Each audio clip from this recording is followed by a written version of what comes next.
Good afternoon, everyone. Thank you very much for being here. My name is Edna Jaime. I am the director of Mexico Evalúa, a public policy think tank based in Mexico City. In this masterclass, I have the honor to welcome 3 heads of state from different regions of the world. They will share with us their thoughts and insights about how can we improve global democratic governance. I'm sure you are going to inspire the audience, particularly those who come here to present their projects aiming to improve governance mechanisms for global peace. Each one of you will have 8 minutes to present your ideas.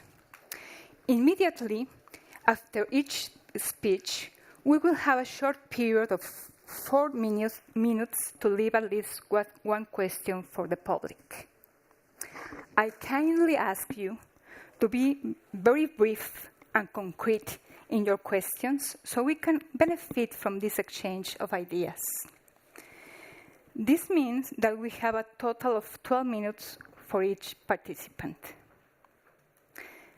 I now ask our guests to join the stage and take their seats. Please, while I read a very, very brief biography. General Muhammadu Buhari, President of the Federal Republic of Nigeria, he started his term in office in May 29 of 2015. General Buhari has a long and distinguished career in the Nigeria Armed Forces, in politics and public services. Welcome, Mr. President.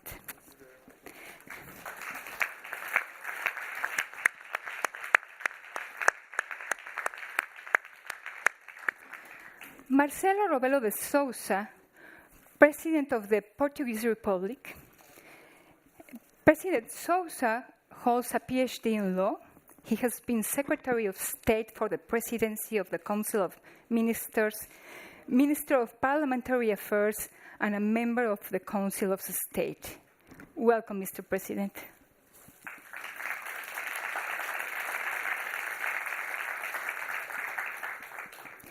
Iván Duque Marquez, President of Colombia, he's a lawyer with studies in philosophy and humanities and master degrees in public policy and economic law. He has held several positions in the Inter-American Development Bank. He also was a member of the Colombian Senate from 2014 to 2018. Mr. President, we are very glad to have you here.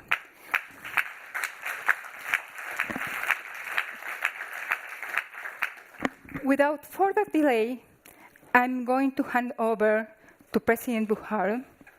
Mr. President, you can talk from the forefront of the scene, or you can use the lectern. Your Excellencies, distinguished ladies and gentlemen, I am delighted to be part of this peace forum and would like to commend the government of France for this laudable initiative. We also thank France for inviting Nigeria to participate in the forum on the sidelines of the centenary celebration of the armistice. It is important to recall that although Nigeria was not independent at the time, the fact remains that it had participated in the war efforts. Nigeria contributed a company of riflemen and support services to the war under the Royal West African Frontier Force. I should like, on this Remembrance Day, to pay tribute to the sacrifice and bravery of all those who had fallen in the battle and the pain and suffering of those they left behind. More than 500,000 Africans fought in the trenches of the First World War for France alone. There was bitter fighting also in the East and Southern Africa and around Cameroon and Nigeria, we shall not forget. I believe this forum would provide the needed opportunity to acknowledge, exchange, and sharing of best practices on the challenges militating against the much-needed good and governance in many countries of the world. It is on this premise that my presentation will dwell on illicit financial flows and corruption, the challenges of global governance. I cannot go, I'm afraid, through my detailed text, but rather cut off and speak so that I will be within the time allocated to me. Nigeria, as you know, we are in the West African sub-region. We have a population of more than 190 million people. We were joined as a country in 1914, and we became independent in 1960 from Britain. We participated, as I said, in World War I and World War II, and we were surrounded by French and German colonies. To the north, the French. To the northeast, again, Chad, French. To the west, again, Benin Republic, French.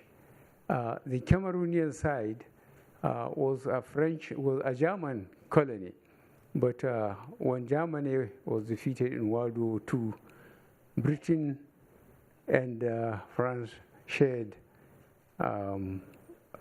Cameroon. And then in 1963, there was a plebiscite in Cameroon. The northern Cameroons decided to go with Nigeria. The southern Cameroons decided to go with France.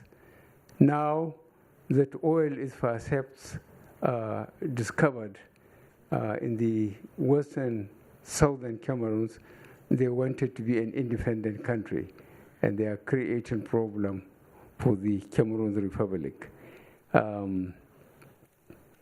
This is giving us a problem which I believe is typical of what is happening in African countries, mainly because of tribal affiliations in neighboring countries. The Southern Sudan is the most current case now, where after becoming Southern Sudan from what used to be Sudan, they still couldn't find their bearings politically. This is one of our problems. What do we depend on?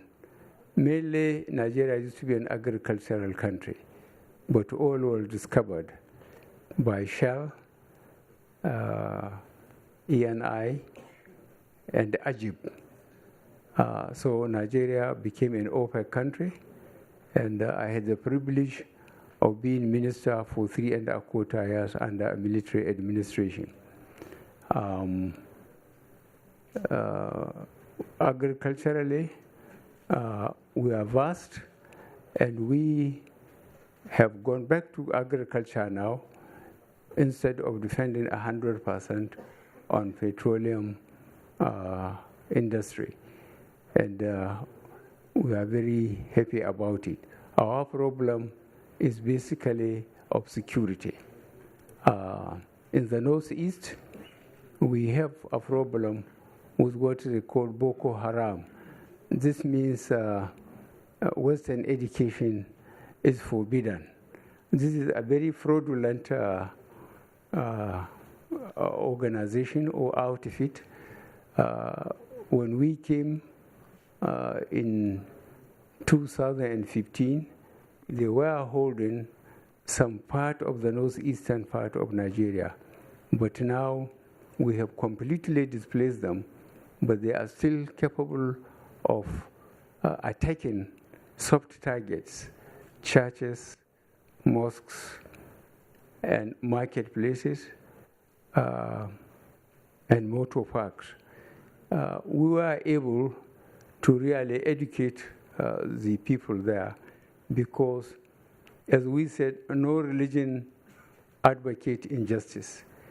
You can't kill people in the mosque or in the churches and say God is great. You either don't know what you are saying or you don't believe it. So I think they are finding recruitment quite difficult.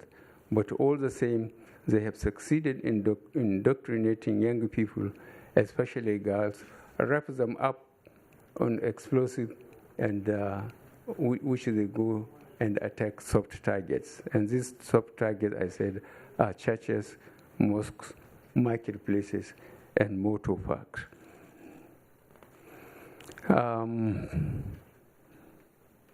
We went through some military administrations. After independence in 1960, there was a change of government in 1966, and I was one of the military head of states. We fought a civil war for 30 months. We came out of it, and we are consolidating to become one country. There are about 250 cultures, let me put it that way, each one thinking that is superior to the other. So it's not an easy thing. I became head of state in 1984. I myself was overthrown, detained for 3 years. I came back and joined partisan politics. I contested in 2003, 2007, 2011, and eventually I won in 2015. That is, I have been there. Mr. Now. President, in order to have the opportunity for receiving a question, can you just close your remarks, please? Okay, in terms of closing remarks, where are we now? Now we are again back to partisan politics. And after a party 16 years, I am coming I came in 2015. What is our economic perspective now? We are still producing about 2 million barrels a day. We have been part of the Commonwealth of Nations, which mostly used to be under British colonial rule. I campaigned and won election on 3 fundamental issues: security, and I briefly told you what happened in the northeast of Nigeria, the Boko Haram. Economy, we have a large young body of unemployed persons. That is very dangerous. So we have to get them jobs. And thirdly, to fight corruption. We have been done too badly by our own judgment and by the judgment of those who deal with us. What is the major problem in fighting corruption? Virtually, it has been institutionalized. Corruption has been institutionalized in Nigeria, and fighting it is not easy. But we are doing our best, and we are getting the support of the young men. In agriculture, we are doing quite well. We have stopped the importation of at least rice by over 90%. And we are encouraging the Ministry of Agriculture and Water Resources to give soft loans and the central bank to farmers. This we did from 2 years ago. We did quite well. We have managed to get food security, and we depend less on petroleum industry. International cooperation, of course, we are members of the United Nations. We have African Union, and we have ECOWAS, which means the West African states. I am chairing that body comprising of a number of countries, both French and British former colonies. I think I can stop there. Thank you very much. Thank you very much.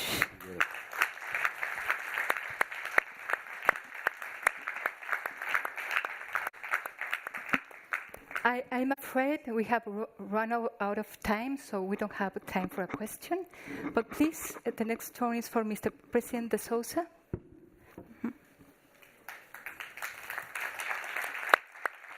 Thank you. Dear Presidents Buhari and Duque, dear colleagues and dear students, I'm very much honored for 3 reasons. First of all, because I'm a law professor, so I feel at home being with students. I was for about 44 years, which is a lifetime. Second, I'm very much honored because I recall the thousands and thousands of Portuguese soldiers that died here in the First World War as an example of fight for peace. And third, because I want to greet presidents because they are fighting for peace in their own countries and regions, in Colombia and Nigeria. Thank you very much. Well, 5 ideas in this kind of pitch you used to young students. First idea, it's impossible to speak of governance, universal governance, without having a choice between unilateralism and multilateralism. It's the debate today. I'm very much pro-multilateralism. But we know there is a wave against it now, and pro-unilateralism. I'm very much pro-multilateralism, and it's the only way, I think it's the only way of solving global problems in the world. And at the same time of having rules, international rules, we must respect. Change, of course, adapt, adjust, but respect. That's the first idea. The second idea, we must strengthen international organizations. Many of them are outdated. They must be reformed. In a sense, United Nations Secretary General has already said it several times. But also, European Union must adjust to new realities. So, on one hand, we must fight for multilateralism. On the other hand, we must keep on reforming and strengthening international organizations. Third idea, it's not possible to have strong international leadership with very weak national leadership. And that's the case today. There is a general crisis in party systems, political systems, social partnership systems all over the world. In Europe, in Latin America, in Africa, in Asia, everywhere. Law and politics are far behind. Economy, finance, and mostly science, technology, change. We are far behind, and I'm a law professor that says it. So let us change and reform internal political, social, and economic systems. Fourth idea, to do it, we must have strong civilian societies. We need stronger trade unions, stronger patronage, stronger ONGs, stronger student movements. Without a stronger civilian society, we cannot have internal reforms and international, long-lasting institutions. And finally, fifth idea, we must address economic and social problems. Because it's impossible to have strong civilian societies and thus strong institutional, internal and external and international frameworks without addressing inequalities, poverty, cleavages, cultural, economic, social cleavages, without having a stronger role of women, without having a stronger role of younger generations, without filling the gap, which is a very, very deep gap in Europe between younger generations and older generations. In other countries, different. In your country, is mostly enough. And in Latin America, it's different because you have young countries, demographically speaking. It's not the case of Europe. So without addressing the causes of populism, xenophobia, radicalism, unilateralism, isolationism, internally and externally, you are not able to have strong institutions, both internally and internationally. And that's all for the moment. I give you my 6 minutes and a half to you, President Duque. No, President. What's the question? Yes, we are going to open the floor for 1 or 2 questions. Please be concrete and brief. Yes, sir. I wanted to ask you a question concerning what type of reform do we need in the European Union and also in the United Nations, specifically? Shall I answer immediately or Yes. afterwards? Immediately, Yes. okay. European Union, we must address the question of EMU. We are half of the bridge. We must cross the bridge. Without it, we shall have always crisis. And the ECB won't have the means of solving the crisis. Of course, it's difficult to change the treaties, but we should do it. We must have a common policy towards migrations, refugees, which is not the case, at least a minimal one. We must have a stronger foreign policy, starting with neighboring regions, but going far beyond. We must address questions like security, anti-terrorism, and in a way defense, together with other allies, transatlantic allies. And this, of course, requires European convictions, European ideals, but also to be much nearer the people. This project cannot be just the project of the politicians, of the leaders, must be accepted, adopted, and lived by the public opinions. Concerning United Nations, we should reform the Security Council. Doesn't correspond to today's reality. No African country, no Latin American country. India is not there. I mean, it's far away from the world. Today's world is different from this. And then, of course, change many of the international organizations connected with the United Nations. Of course, Secretary General is trying to. It's a long way, because now we're facing just the opposite way. I mean, all of a sudden, we're facing the position of those that say, no, unilateralism, we don't need international organizations, let us throw them away because they don't work. Anyway, they need reform, but they are useful. They are useful. They are the result of a long, long work.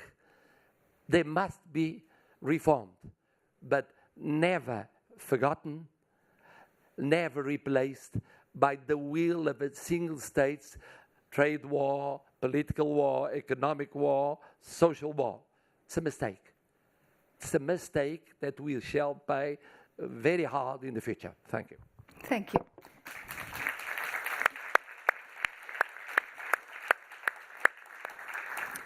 We have time for another question. My question is, so in Portugal, you were able very well to decriminalize drugs and to solve a major social issue, whilst in other countries we're still going backwards on this. For example, President Duque has made the policy on drugs even harsher in a very counterproducing way. So what can Portugal teach to the rest of the world in its experience to improve drug policy? Well, that is a very specific subject, but I will tell you that we did it through reform and evolution. Well, we had experiment, and it worked. It worked with participation, with dialogue between their generations, different generations, between the state, local power, and civil society. And we did it in a kind of 5 to 10 years medium term and then long term policies. I mean, the government changed, but the policies don't change. There is a kind of a social consensus. It's fundamental for any reform, sustainable reform, to have a long-lasting, sustainable consensus. Thank you very much. So I give you the microphone, the voice, the use of voice, Mr. President Duque. Thank you so much. What I'll do is first express my gratitude to President Buhari, to President Sousa. It's really an honor for me to share this audience. Let me express why I think this meeting is so important. First of all, I guess that 100 years ago, when the armistice was signed, there were many expectations on whether a lasting peace was going to be built. Unfortunately, years passed by and we ended up in another conflict. But what can we take as a good lesson from the armistice? I would say the birth of the multilateral system. At first, maybe it was imperfect with the League of Nations. And afterwards, what was built was an institution that has maybe many defects, but that has contributed positively for the world to address common purposes on many matters. It has helped the world engage into subjects as climate change, poverty reduction, child nutrition, security, and the possibility of having a dialogue, a common dialogue on different policies, I think has prevented the world to engage in another world war. And I think that should be credited for the international system. Now, it is true that there are many needs for reforms. And we have seen it in the questions you have asked. And I know it's also true that even the institutions inside the multilateral system ought to be reformed positively. But I must express that today's meeting should be a symbol for the world to strengthen multilateralism and not go back to unilateralism. I think it's worth making the exercise to strengthen the institutions that we have in the multilateral system, either in the financial sector, development finance, health, and many other matters. Now, as a Colombian, I must say that the multilateral system has contributed for our ideals as a nation. And it has contributed to the vision that we have to face different challenges. In 1995, the world began the discussion of having an international criminal court so that no crimes against humanity will be left in impunity. Colombia acceded to the Rome Statute at the early 2000s, and we have undertaken peace processes within the framework of this multilateral system, especially like the International Criminal Court and the Rome Statute. And today, we have seen people who are genuinely making the process to reincorporate to civil life. And I have a deep compromise with those people. I want them to succeed. So since the very first day of my administration, I said that those people who are genuinely in the process of reincorporation will have our support with productive projects, giving them psychological assistance for the one who need it, helping people who were recruited as children and have many personal damages because of violence, so that they can demobilize, reinsert, dearm, and look for a better future. But also, we must embrace a logic for peace so that those who want to go back to criminal activities will face justice.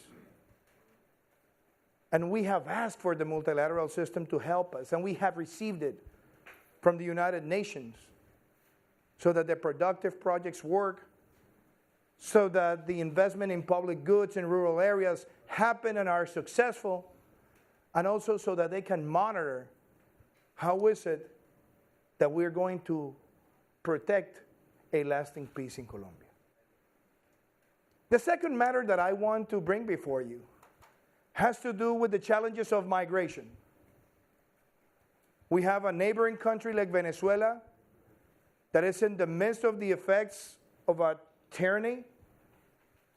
People who have seen how the economic apparatus has been destroyed, the institutions have been annihilated, and they're looking for hope in Colombia. And we have made the decision not to close our borders, but to have an open arm policy, to allow them to come to Colombia and have opportunities. Although we know this is going to create fiscal stress and maybe can trigger some social conflicts, but this is a moral duty that we have to embrace. And we have called the multilateral system for support. We had it in the last UN Assembly, where we had a high-level panel, and we mobilized resources, and at the same time, we have asked the international community to highlight that this can no longer be a Colombian solution, because this is the biggest migration crisis Latin America has ever seen. And that what we need today is to have temporary protection status in different countries so that we don't take all the pressure, but at the same time have funds to attend the people in need. And we have received a response from the Secretary General of the UN with a special envoy. We have received the World Bank, the IDB, and many others. And this demonstrates that the multilateral system can respond and has to respond. And the final element that I want to raise before you has to do with the environment. We live in moments where climate change is a challenge, but we also have the challenge of deforestation. In Colombia, we have lost 200,000 hectares per year in the last 10 years. And we are the second country in the world with the highest biodiversity per square kilometer. We have 40% of the world páramos. And we think that now that we're going for the COP24, this is the moment where developing countries that have this richness have to receive some sort of compensation, but it's not just the sake of looking for money. It's the sake of looking for the right policies and for the world to acknowledge that there are some developing countries that have this richness and they need to have support so that we can put an end to deforestation, think on reforestation, and think about how to protect biodiversity and the Amazon basin. So I come today to express that this summit, that this encounter, that this forum is the opportunity where we all have to defend multilateralism, and I come before you to express that we will have this compromise in our administration. Thank you so much. Thank you.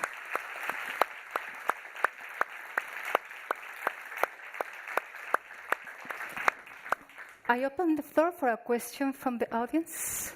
Could you comment a little bit on the possibility that the countries in Latin America could more closely integrate their economies and their policies following the very successful model of the European Union?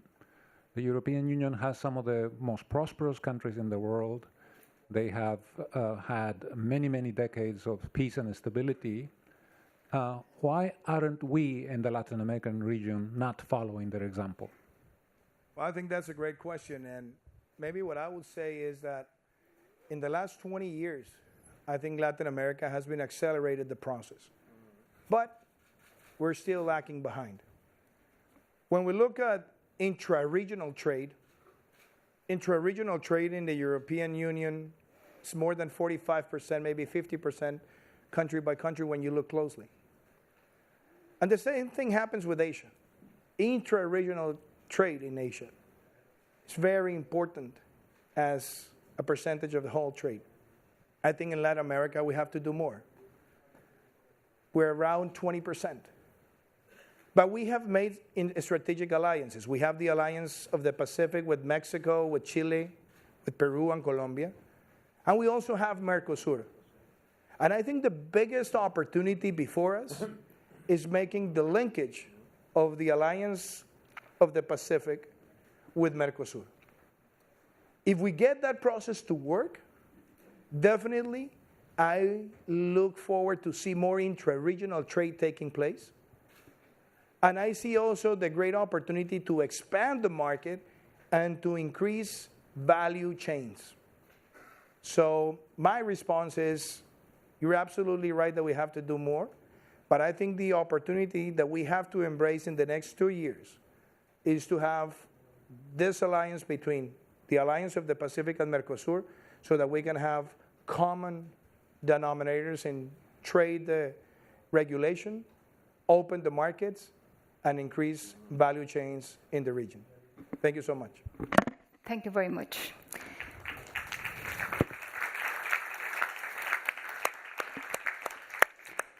Thank you very much, President Duque, President Rebelo de Sousa, and President Buhari.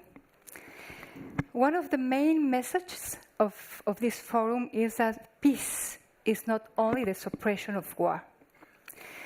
Peace is made up all the solutions that help minimize international tensions. Today, we have heard the insights and ideas of 3 leaders from 3 continents, Africa, Europe, and the Americas. Despite the different circumstances their nation faces, there is one common theme in these interesting reflections. It is essential, they said, to strengthen international cooperation, international institutions, to address challenges like the ones they mentioned, climate change, migration, cleavages, the causes of populism, and increasing inequality. The Paris Peace Forum was created as an open agora to share ideas and solutions to these problems from a global perspective. I think there is still a momentum for a better organization of the planet, both among states from north and south and civil society. I'm glad to see that heads of state and government, such as President Buhari, Duque, and the Sousa, are leaders committed to global collective action, multilateralism, and the good stewardship of common public goods. Thank you very much for your kind attention.